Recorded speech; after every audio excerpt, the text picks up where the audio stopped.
ఈ రోజున గ్రేటర్ గ్లోరీని ఇంకొంచెం లోతుగా మనం ధ్యానించుకుందాము. హల్లెలూయా, హల్లెలూయా. నిర్గమాకాండంకి వెళ్ళిపోదాం. అసలు గ్లోరీ అంటే ఏంటంటే చూద్దాము. నిర్గమాకాండము 33వ అధ్యాయం, నిర్గమాకాండము 33వ అధ్యాయము 18-19 వచనాలు. అతడు దయచేసి నీ మహిమను నాకు చూపుమనగా, దయచేసి నీ మహిమను నాకు చూపుమనగా, ఆయన నా మంచితనం అంతయు నీ ఎదుట కనపరచెదను, నా మంచితనం అంతయు నీ ఎదుట కనపరచెదను. చూసారా, మోషే అడిగింది ఏమిటి? అయ్యా, నీ మహిమను నాకు కనపరచు అన్నాడు. నీ మహిమను నా జీవితంలో ప్రత్యక్షం చేయి, నీ మహిమను నేను అనుభవించాలి అని చెప్పేసి మోషే దేవుని మహిమను గురించి అడిగితే దేవుడు చెబుతున్న జవాబు ఏంటంటే, నా మహిమ కదా, నా మంచితనం అంతా నీ ఎదుట కనపరుస్తా అన్నాడు. అంటే ఇంకొక మాటలో చెప్పాలంటే దేవుని మహిమ దేవుని మంచితనమై ఉన్నది. ఆమేన్. దేవుని మంచితనమే దేవుని మహిమ అయి ఉన్నది. ఆమేన్. హల్లెలూయా. ఆదికాండము 41వ అధ్యాయంకి వెళ్ళిపోదాం. ఆదికాండము 41వ అధ్యాయం 56-57 వచనాలు చదవమ్మా. కరువు ఆ దేశమంతటను ఉండెను కనుక. ఆల్ దిస్ ఇస్ ప్రాఫిటిక్ అమ్మా, అంత ప్రవచనాత్మకంగా మాట్లాడుతున్నాను, కరువు గురించి మాట్లాడుతున్నా. And this will happen. ఆర్థిక పరమైన కరువు వస్తుంది. ఐఎమ్ టెల్లింగ్ యూ, ఈ సంవత్సరము. చదవండమ్మా. కరువు ఆ దేశమంతటను ఉండెను కనుక. కరువు ఆ దేశమంతట ఉండెను కనుక యోసేపు కొట్లన్నయు విప్పించి ఐగుప్తీయులకు ధాన్యము అమ్మకము చేసెను. ఐగుప్తీయులకి ఏంటంట? ధాన్యము అమ్మకము చేశాడు. ఆ మాట అండర్లైన్ చేసుకోవాలి. ఐగుప్తీయులకు ధాన్యము అమ్మకము చేశాడు. ఐగుప్తు దేశమందు ఆ కరువు భారముగా ఉండెను. ఐగుప్తు దేశమందు ఆ కరువు భారముగా ఉండెను. మరియు ఆ కరువు ప్రతి దేశమందు, ఆ కరువు చూడండి, ఇక్కడ ప్రతి దేశము గురించి మాట్లాడుతున్నాను. ఎంటైర్ వరల్డ్ గురించి నేను ప్రాఫిటిక్ గా మాట్లాడుతున్నాను.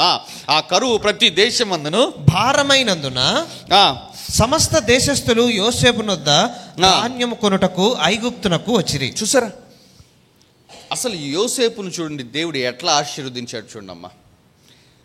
యోసేపు కంట ప్రతి పట్టణములో ధాన్యమును, ద్రాక్షరసమును నిల్వ చేసుకోవడానికి ప్రతి పట్టణంలో కొట్లు ఉన్నాయి. చూడండి, ఆ వచనం ఉంటుంది చూడండి,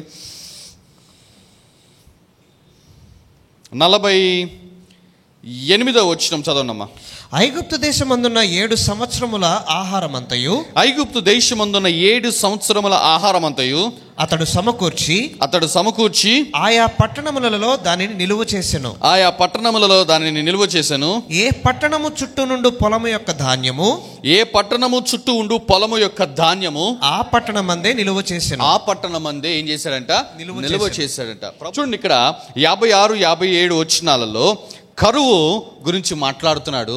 ఆ కరువు అంట ఆ దేశంలో ఉందంట. 57వ వచనంలో ఆ కరువు అంట ప్రతి దేశంలో భారముగా ఉందంట. ప్రతి దేశంలో కరువు భారముగా ఉన్నప్పుడు ధాన్యమును, ద్రాక్షరసము కోసము యోసేపు దగ్గరకు వచ్చారు ప్రజలు. యోసేపు ఏం చేశాడంట? దాన్ని అమ్ముతున్నాడంట. 56వ వచనంలో చదువుతావా మాట? కరువు ఆ దేశము అంతటను ఉండెను కనుక, కరువు ఆ దేశమంతటను ఉండెను కనుక యోసేపు కొట్లన్నీ విప్పించి ఐగుప్తీయులకు ధాన్యము అమ్మకము చేసెను. ఈ విధంగా ధాన్యము అమ్ముతున్నాడు అందరికీ. వాళ్ళ దగ్గర నుంచి డబ్బులు తీసుకుంటున్నాడు, వాళ్ళకు తగిన ధాన్యం అమ్మకం చేస్తున్నాడు. ఇలా జరుగుతున్న క్రమంలో యోసేపు యొక్క అన్నలు వచ్చారు ఒకానొక దినమున. 42వ అధ్యాయము మొట్టమొదటి వచనము. ధాన్యము ఐగుప్తులో ఉన్నదని యాకోబు తెలుసుకొనినప్పుడు మీరేలా ఒకరి ముఖము ఒకరు చూచుచున్నారని తన కుమారులతో అనెను. చూసారా, ఇక్కడ ఒక తండ్రి ఎట్లా స్పందిస్తాడు చూడమ్మా. తండ్రి కుమారులకు సమకూర్చి పెట్టాడు. తండ్రి కుమారులకు ఎక్కడ ధాన్యం ఉన్నదో తెలియపరుస్తాడు, ఏమి చేయాలో తెలియపరుస్తాడు. ఒక ఆత్మీయ తండ్రిగా నేను చెప్తున్నానమ్మా, ఈ సంవత్సరం చాలా జాగ్రత్తగా ఖర్చులు పెట్టుకోండి. ఐగుప్తులో ధాన్యం ఉన్నదని యాకోబు తెలుసుకున్నప్పుడు మీరేలా ఒకరు చూచుచున్నారని తన కుమారులతో అనెను. మరియు అతడు చూడుడి, ఐగుప్తులో ధాన్యం ఉన్నదని వింటిని, మనము చావక బ్రతుకున్నట్లు మీరు అక్కడికి వెళ్ళి మన కొరకు అక్కడ నుండి ధాన్యము ఏంటంట కొనుక్కొని రండి అని చెప్పాడు. చూసారా, యోసేపు ఈ విధంగా ధాన్యాన్ని అమ్ముతున్నాడు అన్న విషయము యోసేపు తండ్రి అనే యాకోబు తెలుసుకున్నప్పుడు ఈ యాకోబు తన మిగతా కుమారులను ఇదిగో ఐగుప్తు దేశానికి పంపించి మీరు కూడా ధాన్యమును కొనుక్కొని రండి అని పంపించారు. వీళ్ళందరూ బయలుదేరి వెళ్ళారు. చూడండి ఏం జరిగిందో 18వ వచనము. 3వ దినమున యోసేపు వారిని చూచి నేను దేవునికి భయపడువాడను, మీరు బ్రతుకున్నట్లు దీని చేయుడి, మీరు యథార్థవంతులైతిరా, మీ సహోదరులలో ఒకడు ఈ చెరసరలో బంధింపబడవలెను, మీరు వెళ్ళి మీ కుటుంబముల కరువు తీరుటకు ధాన్యము తీసుకొని పోవుడి, మీ తమ్ముని నా యొద్దకు తీసుకుని రండి, అట్లు మీ మాటలు సత్యమైనట్టు కనబడును కనుక మీరు చావరని చెప్పెను. వారు అట్లు చేసిరి.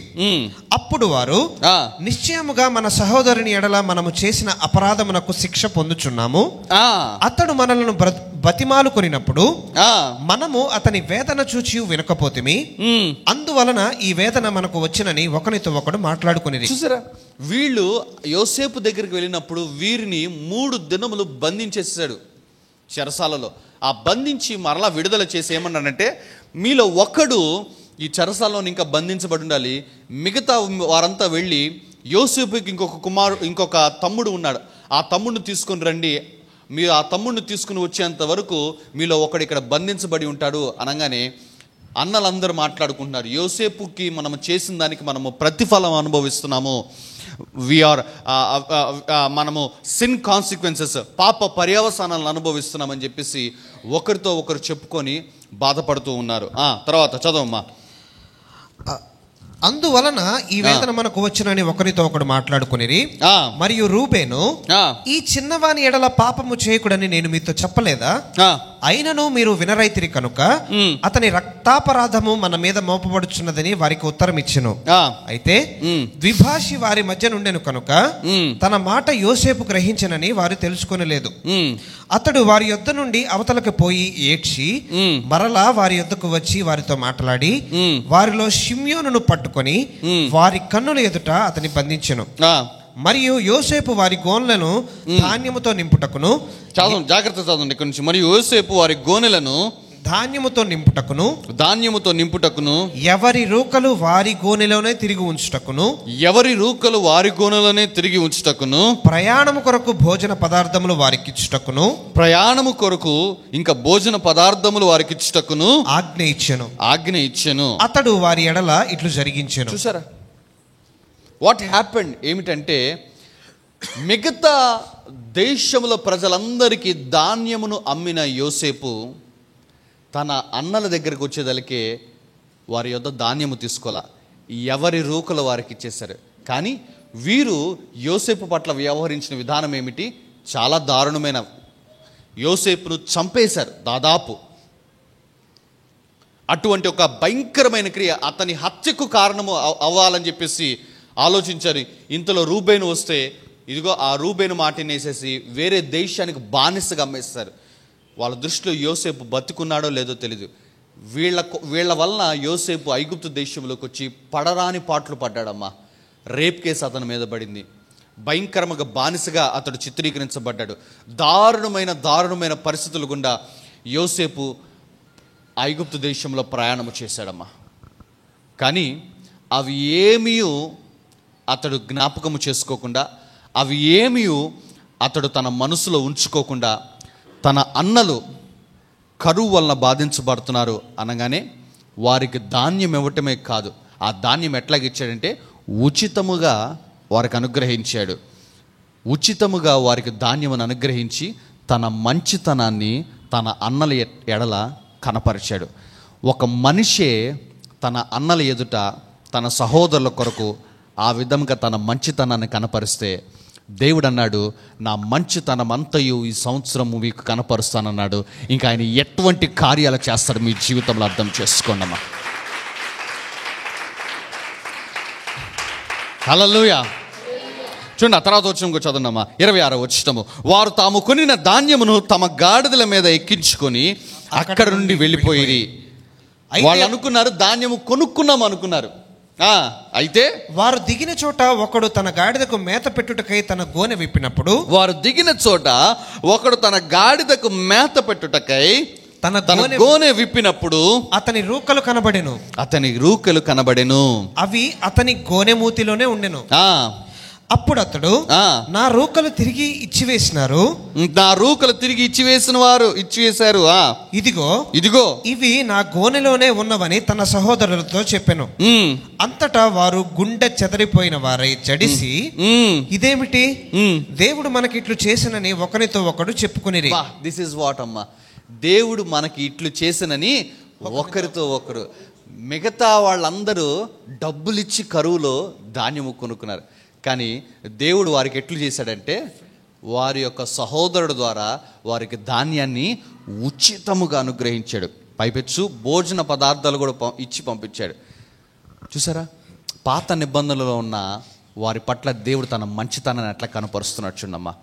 దేవుడు నాతో మాట్లాడుతున్న మాట ఏమిటంటే గ్రేటర్ గ్లోరీ, గొప్ప మహిమ అంటే ఇంకా గొప్ప మంచితనం చూపిస్తానన్నారు. దాని అర్థము పాత నిబంధనలో మంచితనమే ఈ విధంగా కనపరిస్తే గొప్ప మంచితనము ఇంక ఏ విధంగా కనపరుస్తాడు ఈ సంవత్సరము మీ ఊహలకి వదిలేస్తున్నానమ్మా. కానీ ఒకటి మాత్రం చెప్తున్నానమ్మా, ఈ సంఘంలో నాటబడిన వారు, నా అభిషేకంకి కనెక్ట్ అయిన వారందరికీ నేను చెప్తున్నానమ్మా, ఈ సంవత్సరం మీరు గొప్ప సంవత్సరాన్ని చూడబోతున్నారు అంటాను నేను. Come on, give God some praise. విశ్వాసంతో హల్లెలూయా, హల్లెలూయా, హల్లెలూయా. చూడండి అమ్మా, వారు చేసిన పాపానికి పర్యవసానము అనుభవిస్తున్నారు అని చెప్పి వారు అనుకున్నారు. కానీ లేదు, వారు చేసిన పాప పర్యవసానాన్ని దేవుడు కొట్టివేసి వారికి ఉచితముగా ధాన్యమునిచ్చాడు.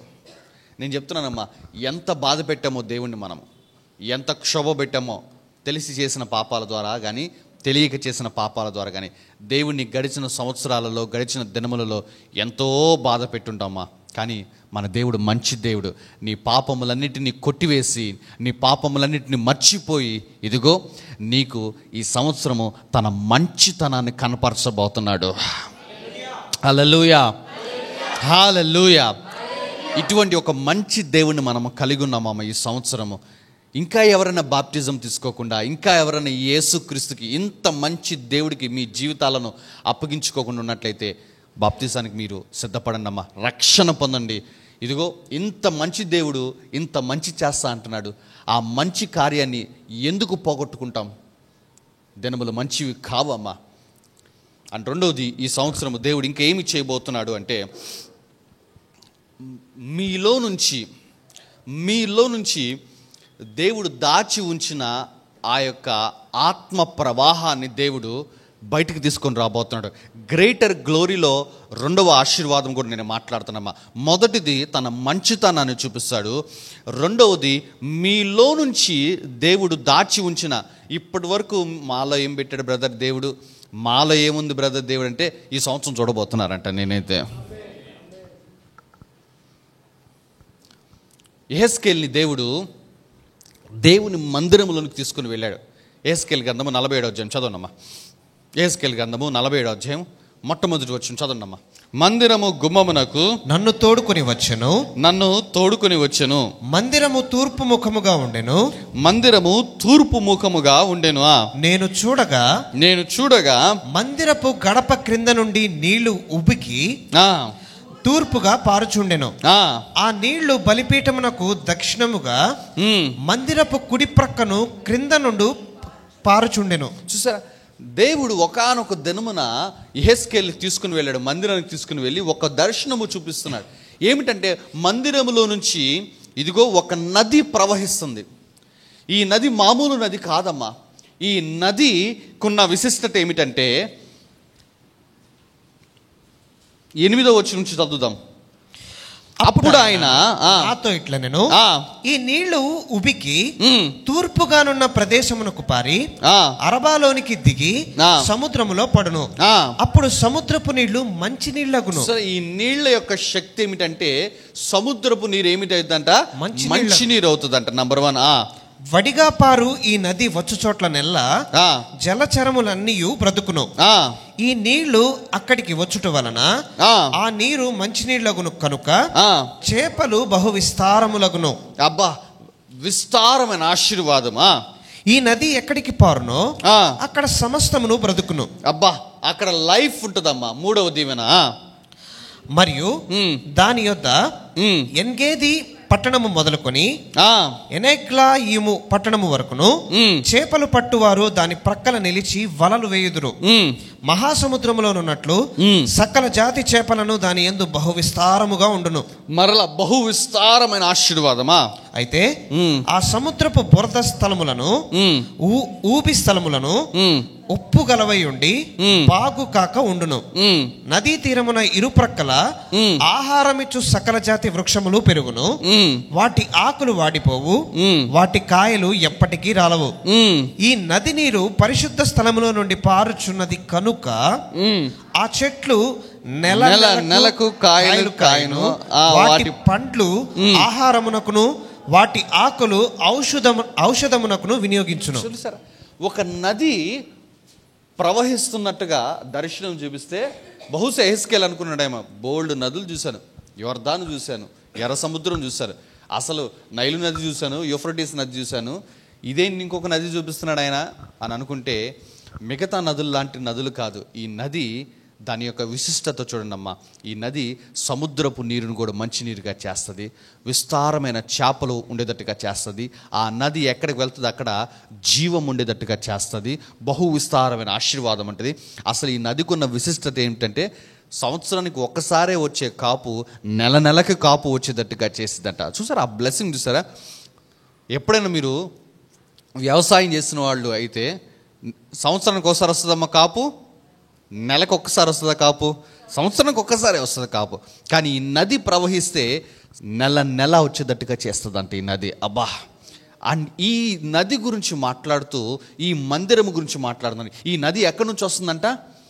ఈ నది ఎక్కడి నుంచి వస్తుంది? మందిరము నుంచి వస్తుంది. మందిరము నుంచి వస్తుంది. దేవుడు మాట్లాడిన మాట, నూతన నిబంధనలో మనమే దేవుని మందిరం అయి ఉన్నాము. యోహాను సువార్త 7వ అధ్యాయం 43వ వచనం చదువుదాం. యోహాను సువార్త 7వ అధ్యాయం 43వ వచనం. దేవుడు నాతో ప్లెంటీ ఆఫ్ వర్సెస్ నాకు అనుగ్రహించి చాలా శ్రేష్టమైన దీవెనలు చూపిస్తుంటే నా కళ్ళ మున్నీళ్ళు వచ్చేస్తూ ఉన్నాయి. అవన్నీ నేను 31వ తారీఖు రాత్రి చెప్పలేకపోయాను, నేను కొన్నే మాట్లాడాను. 38వ వచనమా, నా యందు విశ్వాసముంచువాడెవడో, నా యందు విశ్వాసముంచువాడెవడో లేఖనము చెప్పినట్టు. 38వ వచనం, రైట్, యువర్ రైట్. నా యందు విశ్వాసముంచువాడెవడో లేఖనము చెప్పినట్లు వాడి కడుపులో నుండి జీవ జల నదులు పారునని బిగ్గరగా చెప్పాను. 47వ అధ్యాయం, ఎహెజ్కేలు 47వ అధ్యాయంలో ఒక్క జీవజల నది పారితే అన్ని దీవెనలు వస్తే, నూతన నిబంధనలో దేవుడు ఏమన్నాడంటే మనల్నే మందిరంగా చేసుకున్నాడు. నీ దేహమే నా ఆలయము, నీలో నేను నివసిస్తానన్నాడు. సో నా మహిమ నీలో ఉంటుంది అన్నాడు. దేవుని మహిమను కనుక మనం క్యారీ చేస్తే మనలో నుంచి, చూడండి మా మాట మరలా చూద్దాము, నా యందు విశ్వాసం ఉంచువాడు. ఎవరన్నా మరలా చెప్తున్నారమ్మా, ఎవరన్నా ఇంకా యేసుక్రీస్తుని సొంత రక్షకుడుగా అంగీకరించకుండా ఆచారపరమైన భక్తి చేస్తున్న వారికి నేను చెప్తానమ్మా, దేవుని యందు విశ్వాసం ఉంచండి. నీలో నుండి లేఖనము చెప్పినట్టు ఏంటంట, కడుపులో నుండి జీవ జల నదులు పారునని బిగ్గరగా చెప్పాను. అసలు బిగ్గరగా దేవుడే పెద్దగా అరిచి చెప్పాడు, నా యందు విశ్వాసం ఉంచువాడు. దేవుడు యెహెజ్కేలుకి క్రొత్త నిబంధనలో ఉన్న మందిరము గురించి ఒక దర్శనం చూపించాడు. మందిరం దగ్గర తీసుకుని వెళ్ళాడు. ఆ మందిరము కుడి పక్క నుంచి ఇదిగో నది పారుతున్నట్టుగా చూపించి ఆ నది వలన వచ్చే దీవెనలు కనపరిచాడు. యెహెజ్కేలు అనుకున్నాడు, బహుశా దేవుని మందిరం క్రింద నుంచి నిజంగానే నీళ్ళు వస్తాయేమో ఇప్పటి నుంచి అని అనుకుంటే, ప్రభువు మాట్లాడిన మాట ఏమిటంటే, ఏ బాబు, అది క్రొత్త నిబంధనలో ఉన్న వారి గురించి మాట్లాడుతున్నాను. పాత నిబంధనలో దేవుడు మనుష్యుల చేత కట్టబడిన ఆలయంలో నివసించాడు. కానీ క్రొత్త నిబంధనలో మనమే దేవుని ఆలయమే ఉన్నాం, మనమే దేవుని ఆలయం ఉన్నాము. ఇప్పుడు దేవుని ఆలయంలోంచి జీవనది వచ్చింది. ఇప్పుడు మనలో నుంచి దేవుడు ఈ సంవత్సరము ఆశీర్వాదాన్ని బయటకు తీసుకుని వస్తున్నాడమ్మా. ఐఎమ్ టెల్లింగ్ యూ అమ్మా, మనలో దేవుడు ఒక గొప్ప ఐశ్వర్యంను దాచిపెట్టాడమ్మా. ఒక స్పిరిచువల్ పవర్, ఒక ఆత్మ సంబంధమైన భయంకరమైన శక్తి. నేను ఒకటి అంటానమ్మా, మీరు నడిచే వాల్కెనోలు అంటాను నేనైతే గట్టిగా మాట్లాడితే, ఈ నడిచే అగ్ని పర్వతాలు మనం. ఎందుకంటే మనలో అటువంటి ఒక భయంకరమైన ఆత్మ సంబంధమైన శక్తిని దేవుడు పెట్టాడమ్మా అని నేను నమ్ముతున్నానమ్మా. దేవుడి గ్రేటర్ గ్లోరీ అని చెప్పినప్పుడు, నన్ను ఈ వచనాల దగ్గరికి నడిపించినప్పుడు నాకు అర్థమైంది, మనలో కొంతమందిని నా ప్రార్థన అయితే మనలో నుంచి దేవుడు ఆ శక్తిని బయటికి తీసుకుని వచ్చి ఈ పట్టణానికి, ఈ రాష్ట్రానికి, ఈ దేశానికి దీవెనకరముగా మార్చునుగాక అంటాను.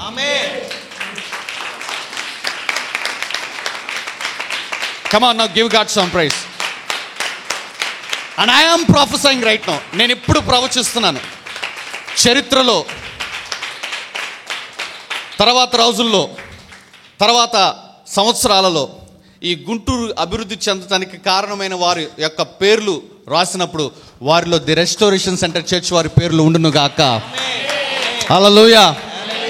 పలానా పేర్లు వచ్చాయి.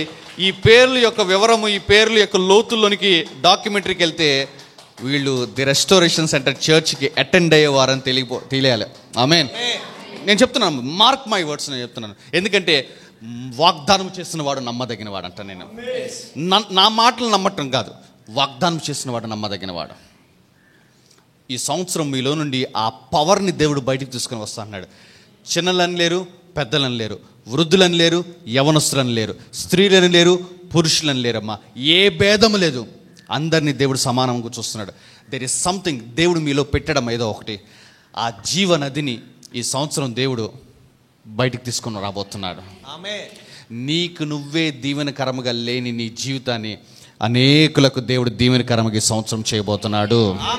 హల్లెలూయా, హల్లెలూయా, హల్లెలూయా. అసలు యెహోవా మహిమ ఎట్లా ఉంటుందా అని నిన్ను చూసిన వారు చెప్పుకొందురుగాక. కొరింథీయులకు రాయబడిన 2వ పత్రిక 3వ అధ్యాయం 17వ వచనం చదవమ్మా. ప్రభువు యొక్క ఆత్మ ఎక్కడ ఉండునో అక్కడ స్వాతంత్ర్యము ఉండును. మనమందరమును ముసుగులేని ముఖముతో. ఇప్పుడు అర్థమైందా మన చర్చిలో ఎందుకు ముసుగులు వేసుకోమో మనం? అర్థమైందా?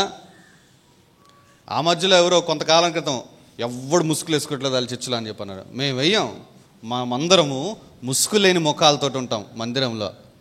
అర్థమైందా మీకు ఆ మాట? అసలు ఈ ముసుగు జోలికి వెళ్తే మళ్ళీ ఇంకా అటు వెళ్ళాలి 11వ అధ్యాయంకి. కానీ నేను చెప్తున్నాను, మా నూతన నిబంధనలో ముసుగు వేయాల్సిన అవసరం లేదు. ముసుగు లేకుండానే మనం ఉండాలి.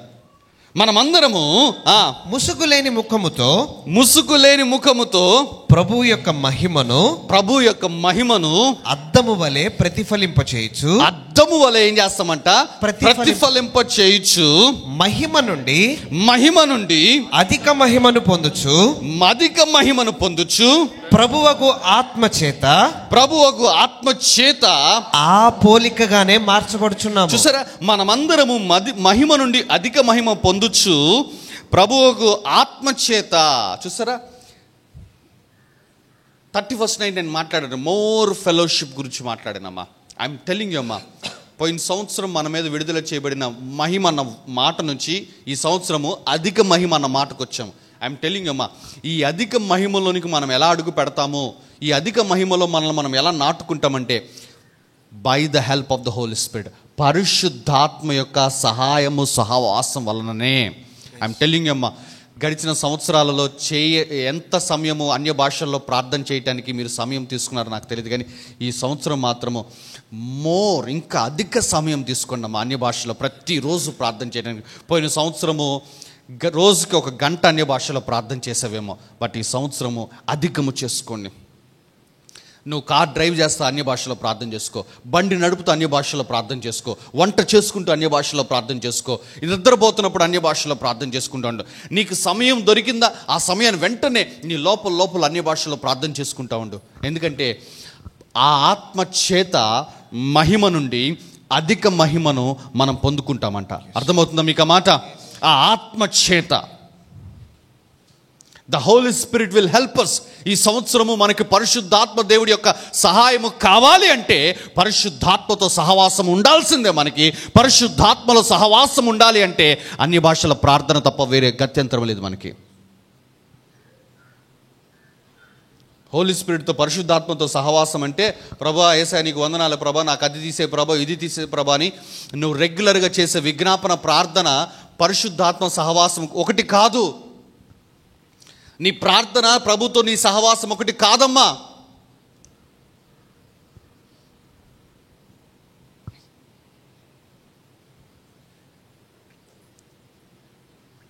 ఈ సంవత్సరం అన్య భాషలు ఎక్కువగా ఎవరు ఎక్కువగా ప్రార్థన చేస్తారో అంత అధిక మహిమను ఈ సంవత్సరం నుంచి మీరు మీ కుటుంబాల్లో, మీ జీవితాల్లో మీరు చూస్తారమ్మా. అర్థమవుతుందా మీకు ఆ మాట? అర్థమవుతుందా మీకు ఆ మాట? చూసారా, ఆయన యందు విశ్వాసం ఉంచు వాడి యొక్క కడుపులో నుండి, పాత నిబంధనలో మందిరములో నుండి వచ్చాడు, క్రొత్త నిబంధనలో మనమే దేవుని మందిరం అన్నాడు. ఈ మనమే దేవుని మందిరముగా మార్చబడ్డాము కాబట్టి మన కడుపులో నుంచి జీవజల నదులు ప్రవహించాలి. ఇదొక వాగ్దానము. అయితే ఈ వాగ్దానం యొక్క నెరవేర్పు నేను చెప్తున్నానమ్మా, ఈ సంవత్సరం నుంచి మీలో అనేక మంది చూడబోతున్నారు ఈ వాగ్దానం యొక్క నెరవేర్పు. మీ కడుపులో నుంచి జీవజల నదులు మీ కుటుంబాల్లోంచి, మీ జీవితాల్లో నుంచి లైఫ్ బయటకు రావటం మీరు చూస్తారమ్మా. అనేక మందికి మీరు దీవెనకరంగా ఈ సంవత్సరం మారుతారమ్మా. ఇంకెంత మాత్రం అవమానము గుండా, ఇంకెంత మాత్రం వేదన గుండా, ఇంకెంత మాత్రం ఇబ్బంది గుండా ప్రయాణము చేయాల్సిన పని ఉండనే ఉండదు. ఈ సంవత్సరము మీలో నుండి మరి ఎట్లా దేవుడు అది మీలో నుండి బయటకు తీస్తాడో నాకు తెలియదు, కానీ నేను ఒకటి చెప్తానమ్మా, అన్ని భాషలతో ప్రార్థన చేయండి, మీలో నుంచి ఆ జీవజల నదులు బయటకు వస్తాయి అంటాను. ఒక్కసారి అది బయటకు వచ్చిందా, అది సంవత్సరం ఆరంభం అవుతుంది. నిన్ను నన్ను మాత్రము ఆ గొప్ప స్థితిలోకి ఉంచేది ఏంటో తెలుసా? మనలో నుండి ఈ సంవత్సరం బయటికి తీసుకొని వస్తానన్న వాగ్దానం చేసాడు సవా, అది మనల్ని గొప్ప స్థితిలోకి తీసుకొని రాబోతుంది. అండ్ దిస్ ఇస్ వాట్ దేవుడు నాకు ఇచ్చిన మాట ఇది. మీ చర్చ్లో నుండి మీ చర్చ్లో నుండి ప్రముఖులను నేను బయటికి తీసుకుని వస్తానన్నాడు దేవుడు. నేను కూడా బెత్తరపోతాను, అరే వీళ్ళ ఇంత బ్లెస్ అయ్యారా అని నేను ఆశ్చర్యపోను గాక. మంచి దినములు మనం చూడబోతున్నాము. ఆమేన్. కానీ చాలా స్పష్టంగా చెప్తున్నాము, ఆరంభంలో చెప్పిన మాట, భయంకరమైన ఆర్థిక పరమైన ఒక ఇది మనం చూస్తాం. ఎవరెవరైతే క్రిస్టియన్స్గా ఉంటూ ఉద్యోగాలు కోల్పోయారో, ఎవరన్నా క్రిస్టియన్స్కి ఉంటూ బెనిఫిట్స్ని కానీ మెరిట్స్ని కానీ ఎవరైనా కోల్పోయారా, ఒకటే గుర్తు, వాళ్ళు ఎంత ప్రార్థన చేస్తున్నారని కాదు, వాళ్ళు దేవునికి దశంభాగాలు ఇవ్వకుండా దొంగలుగా ఉన్నారని అర్థం అంతే.